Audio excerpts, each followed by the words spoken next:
Everything I'm about to talk about is available up here on the Help Resources page, on the content page for the course. There's an MLA lecture, probably the most uninteresting thing you could ever read in your life. But if you process information better just reading it, that's a good way to kind of get the basics of the MLA formatting. It's just going to cover what I'm about to tell you. Also, on the content page, under Help Resources, you'll see a sample career essay, which we'll go over here in a little bit. And you'll also see the sample MLA medical research essay, and that's the one I'm going to use to talk about MLA formatting. It's a good example essay to work with that. For MLA formatting, it stands for Modern Language Association, and it's one of the ways we document sources in our essays and show where our research is coming from. And there's two main ideas behind MLA formatting and any other type of formatting for research essays. One, you want to credit your sources. You can't just cut and paste stuff off the internet and pretend like it's yours in your essay. That's a good way to fail a course, right? You don't want to do that. And also, you want to use sources fairly. If I say, according to Jane Smith, yada, yada, yada, and Jane Smith didn't actually say that, Jane Smith is going to be very upset with me, and that I can probably get in more trouble than just stealing her information sometimes. So you want to, one, you got to credit sources when you use them. Two, you got to use those sources fairly. And that's what MLA formatting is all about. To begin with MLA formatting and to document these sources, we're going to start with the work status page. You'll see a lot of commentary on this sample medical essay, so you can kind of hopefully see how things are working with it. But the work status page is the last page in the essay, and what it is, it's a listing of the sources you use in your essay. And for the basic formatting on the work status page, one should be the last page on your essay, should be on its own page. It should be listed in your sources should be listed in alphabetical order. You should not bullet them. You should not number them. They should be in alphabetical order. You should notice everything's double spaced once. That's true with MLA papers, except for charts and graphs, which we're really not getting into too much. Maybe a little bit with the table for the academic plan. Those might be single spaced. But everything else in an MLA paper should be double spaced once. And you should use a hanging indentation. If you have to go to the next line to create your entry, you should indent that. To do that, I already have the sample essay, sample one going there. You just come up to paragraph, and you're going to come down here to indentation and click on hanging. That might be defaulted to none, but you want hanging. And again, you want to make sure you're double spacing. So when you go to create your entries, don't do this at the beginning of your essay. Wait till you get to your work status page. But you'll see it'll take the next line and indent it like that. That's the way it should look. Say we're over here, right? And also, you need to know the proper format for each entry. That's one thing we're going to look up. You don't want to try and memorize all the different possible ways you can do a works cited entry. You want to kind of learn the basics and then ask questions, or there's all kinds of online resources to look up, or you can also use a citation generator, but you're responsible for what that citation generator generates when you put it in your essay, right? So you want to make sure you understand what a source should look like. For the entries, basic formatting, this is just for a book right here. If you know the author, you want to start with the author's last name, comma, then the author's first name, and if you have an initial, it'll come after that first name, then a period. And if you kind of notice that all the other entries, if there's an author's name, that's how it starts off. If you have more than one author, the second author will be given in just regular order, first name, last name. If you have more than two authors, same thing. So the first author is going to be the last name, comma, first name. The rest of the authors in regular order. Then you're going to have here, this is the book title. It's italicized. You have the publisher and the year of publication. Up here, you're going to see there's no author for that article. There's no given author. So we're going to start with the article title, then talk about which book, or I guess this was a CD-ROM or something it came off of, and then the publisher and the year of publication. And you're going to kind of see that's kind of how every entry is going to work. If you have an author, you'll start with the author's name, the smaller unit. In this case, it's an article title. It could also be a web page. Then a larger unit is italicized, like a website, or a book, or a magazine, whatever. Then whatever information is required after that by MLA formatting. And that's where you might have to go to the Purdue OWL or some other resource to see how to do that. Also, these sample essays should help a little bit. And if you get kind of an oddball source, you should be asking me as well.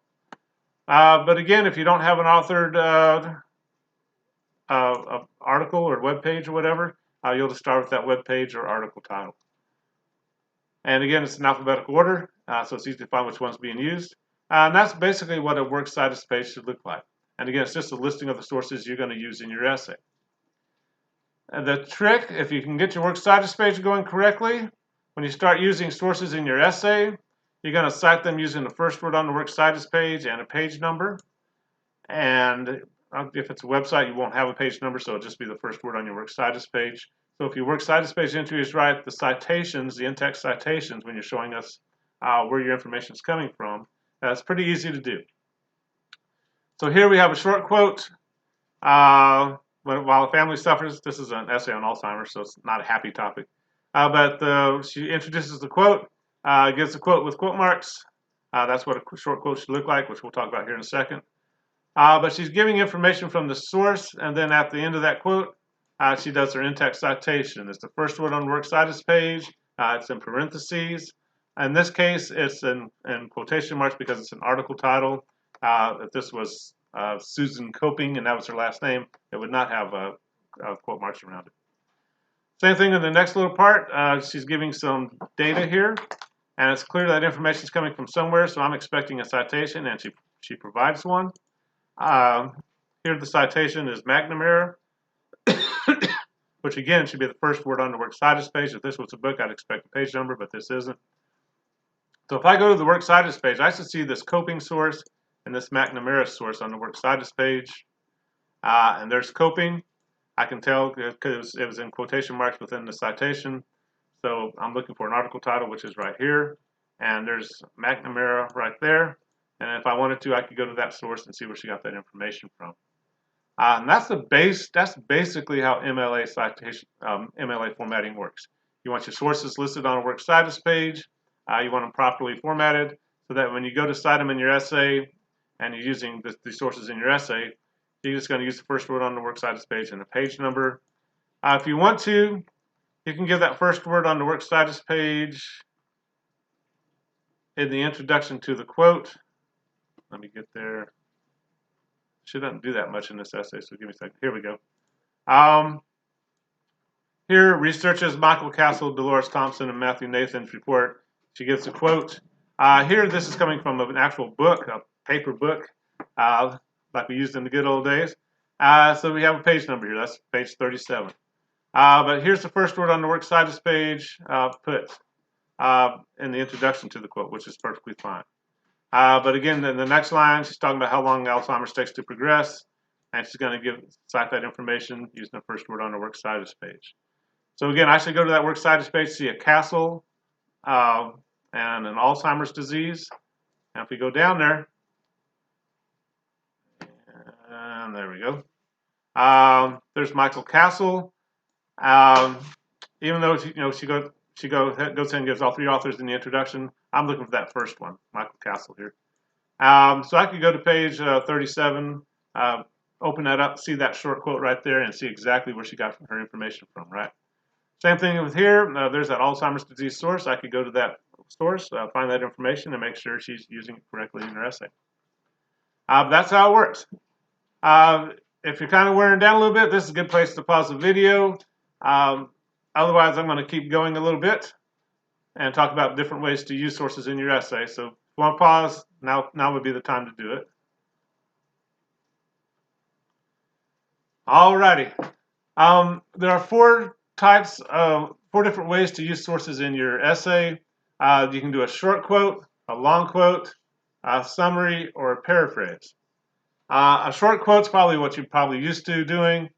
A short quote is 3 or fewer lines, and it's a direct quote from a particular source, word for word, straight from the source. And to do a short quote, you want to make sure you introduce the quote. Don't make a quote its own sentence. Don't just stick it in there and expect the reader to understand what's going on. You want to incorporate it into your essay by introducing it. And this is exactly what's going on here. Researchers Michael Castle, Dolores Thompson, and Matthew Nathan's report. Short quotes get quote marks. They're encased in short quotes. I can't make them both highlight there. But you have the quote mark at the beginning, quote mark at the end of the quote. Then you have your citation. Then you have your period. But that's exactly what a short quote should look like. You want to introduce it, encase it in quote marks, have the citation, and you're good to go. Again, short quote is 3 or fewer lines within the essay. The long quote is 4 or more lines. Same thing, it should be word for word, directly from the source. So here we got Alzheimer's affects a person's memory and personality. She introduces the quote. Then we have a long quote, sometimes called a block quote. You want to tab that over twice, and it's 4 more lines. And again, word for word, and you want to cite that source when you use it. So again, she has 2. You can see a long quote pretty easily. If I just do that, you can't read it, obviously. But long quotes are the only ones that are blocked over like this. So that's obviously a long quote. It should be word for word from the source.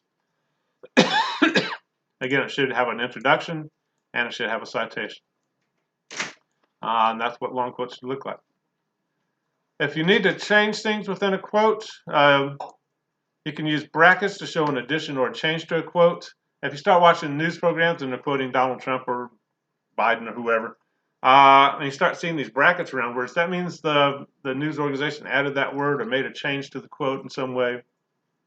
But you still, when you do that, that's fine, because sometimes if you do it word for word, it doesn't make sense, or it doesn't make grammatical sense or something with the rest of what you're doing. But you want to make sure you have that in brackets. You can't just change quotes and not show that change. The ellipses, the 3 dots, show an omission from a quote. So in this long quote, generally it should be word for word, but the writer's showing us, hey, I took a little bit of something out here. And again, you can take things out like that, but make sure you're not changing the meaning of the quote or anything. It might have just been some useless information or something there that you just like, I don't need to include that.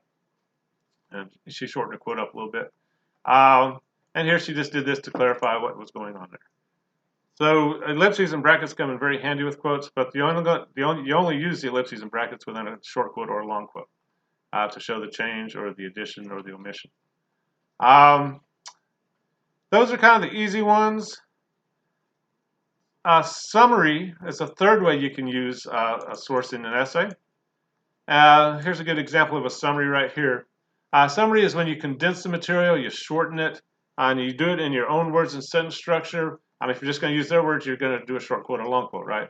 But if you have like a big page of not garbage, but important stuff you want to put in your essay, but it's just, just maybe too wordy or it's just too long, and you're like, hey, I can do this in a sentence or two, please do that.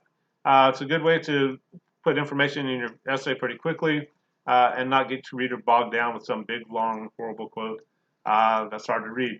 So right here, the disease takes 8 to 10 years to progress. Most people will succumb and eventually die from the disease. She cites that source. That's a summary. Obviously, it's not a short quote because there's no quote marks around it. It's not a long quote because it's not offset and it's not 4 more lines. So she's telling me, hey, I'm going to summarize some information for you in my own words and sentence structure, but you still got to credit that information for that source. So, particularly when you're getting into numbers and things like that, you might start doing summaries to kind of shorten it and kind of maybe you also have to kind of interpret a little bit with the summary because you're shortening it and taking some information out sometimes. So be careful there. When you summarize, you can't change the meaning of what the person's saying, but you're going to condense it in your own words and sentence structure. But again, you still have to cite it, right? Sometimes you also might want to use what's called a signal phrase, where you say, according to one source, yada, yada, yada, then cite it to make it clear that you're moving into a summary or paraphrase. A paraphrase looks like the formatting for a summary and paraphrase look exactly the same. Again, summary is when you condense material in your own words and sentence structure. And there's another summary coming right here. It's kind of a short passage. It's only 2 sentences. So she might have had 2 pages of information here, just said, I can do that in 2 sentences, but I still need to credit that information. And that's why you see the citation there. Up here, looks like we have a paraphrase. A paraphrase is when you restate what the original says without leaving out any of the main points. A good example, if you're going to discuss brain surgery, a short quote, 3 or fewer lines is not going to cover an entire brain surgery. A long quote might be too technical. It might be just a huge old thing. in doctor speak, and I'm just going to write in, on your essay. I don't understand what's going on here because I'm an English teacher, not a doctor. A summary may not cover it. If you shorten it and condense it, you might end up leaving a scalpel or some sponges in someone's head for the brain surgery. So you might have to paraphrase this when you restate, and you keep all the main points of the original, but you put it in your own words and sentence structure. And this is hard. Paraphrasing is hard because generally you already have the other person's words in your head, and it's hard to come up with your own words and sentence structure, and it gets kind of long. But it's a good tool to use. Again, when you're trying to describe something fairly technical, you need to do it in your own words and sentence structure, and you can't leave out any of the main points. So this is paraphrase right here. You can kind of tell it's kind of longer. She's not leaving out the main points. You'd have to go through the original to see that, but and it's incorporated into the essay. Again, you might want to start using signal phrases. It's kind of obvious here because you're starting a new paragraph with it. But you might want to say according to one source, then go into your paraphrase in your own words and sentence structure. But again, you're still getting this information from somebody, so you need to cite it there. So there's the first two authors on that source there, and the page numbers. And if you go to Cutler and Stramick on the works cited page, you'll see it there. Same thing with coping. I think we've already seen coping, right? So I can come down here, check the source of that. There he is. I could go to this source, check that paraphrase, make sure she didn't change the information. And if she didn't, she's good to go. So again, you have the short quote, the long quote, the summary, and the paraphrase, and that's how you're going to use sources in your essay. But again, you're noticing you have to cite them all. You have to document what you're doing. It has to be clear where your information is coming from. All right. If you're getting tired again, this is another good place to pause the video. Kind of just doing a long one here and put it all in one place for you. The next thing, let me get a drink of water. Next thing I want to go over is a sample essay, a sample career essay. And hopefully what you're going to start doing as you learn MLA formatting is you're going to be able to look at these sample essays and get a little more out of them and kind of see how they're working. Again, this is a sample essay. This is a dual enrollment student. He's wanting to go to UT for an engineering degree. Actually, he got accepted to Vanderbilt. So if you're reading this going like, man, this guy's a good writer, it's like, yeah, he's a smart guy. But he's going to follow the assignment that you've been given. You want to tell us, why you're interested in your particular career, kind of introduce exactly what career you're going into. Again, if you're going into nursing, what kind of nursing? Pediatric, NICU, there's all kinds of, you want to be a travel nurse, there's all kinds of different forms of nursing. So try and be as specific as possible. Same thing with engineering. Don't just say, I want to be an engineer. There's all kinds of different engineers. Particularly with engineering, some areas are increasing the job growth. Some areas are decreasing because they're able to put these send these overseas and do it cheaper, right? So you want to be as specific as possible, so your research can be as specific as possible. He's got to go ahead and define what a mechanical engineer does. But once he does that, he needs to cite that source. So here we have a summary, probably, maybe a paraphrase. It's hard to tell. They're formatted the same, so it's kind of more the author's intent more than the reader's perception there. But he gives the definition of mechanical engineering, and he cites that source. So I should be able to go to the works cited page, see that mechanical, and see what source he's using for that essay. For that information. And there it is right there. First word on the works cited page. I can go to that source there and make sure he used it correctly. He's not doing anything too fancy there with that source, so he's probably in good shape there. But he's going to start getting into different information here, and he needs to make sure he credits his sources.